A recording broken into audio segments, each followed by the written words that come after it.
Shalom, selamat pagi saudara dan saudari sekalian. Bertemu lagi kita di dalam renungan pagi pada hari ini yang bertajuk Hidup Layak.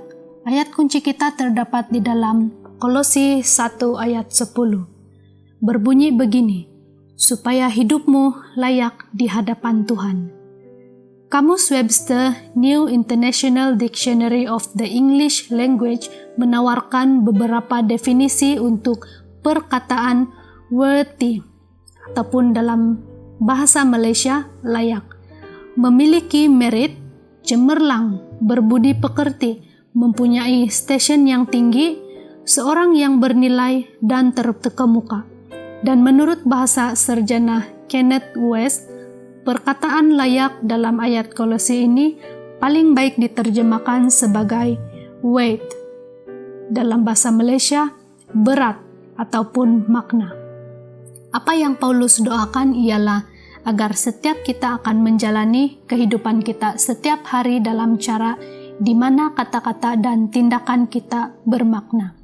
Apabila kita berdoa untuk seorang yang dikasihi supaya mereka hidup layak di hadapan Tuhan, kita sedang meminta Dia untuk membantu mereka dalam kelakuan mereka untuk menunjukkan tabiat Kristus, supaya setiap orang yang bertemu dengan mereka akan melihat dengan jelas bahwa kata-kata mereka, hidup mereka membawa makna, dan di mana ia tidak mudah diganjakkan oleh angin fashion atau pendapat atau tekanan rakan sebaya. Di masa lalu, orang-orang sangat memandang tinggi pada tindakan berjabat tangan atau dalam memberikan perkataan mereka kepada seseorang sehingga membuat meterai persetujuan. Tindakan kecil itu membawa semua makna ataupun berat tabiat mereka, nama dan reputasi keluarga mereka.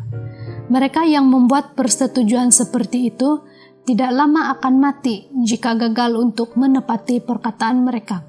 Mereka akan berkata seperti, perkataanku adalah bondku, atau perkataanku adalah sama baiknya dengan uangku. Kita tidak melihat banyak bukti akan ini hari ini.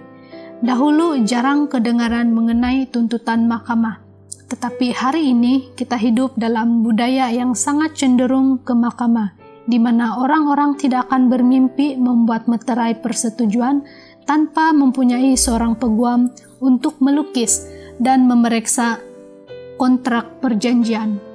Berjabat tangan tidak lagi mempunyai banyak makna dalam dunia hari ini.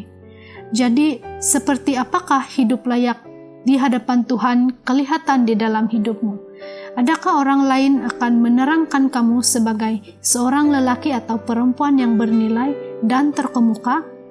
Sebagai umat Kristen, adakah tingkah laku kita menunjukkan tabiat Kristus yang kita mengaku kita ikuti?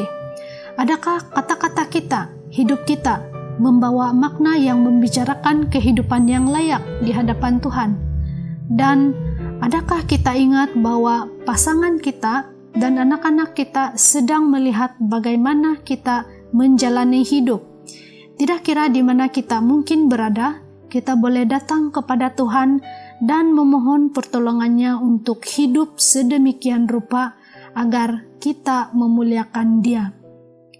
Sebagai doa kita pada pagi ini, mari kita berdoa. Tuhan Bapa kami di sorga, tolong kami, bantu kami untuk hidup dalam cara sedemikian rupa di hadapan-Mu, sehingga hidup kami akan ditandai dengan integriti yang baik. Semoga kata-kata dan tindakan kami membantulkan tabiat-Mu. Terima kasih Tuhan, Engkau sudah mendengar doa ini. Dalam nama Yesus kami berdoa. Amin.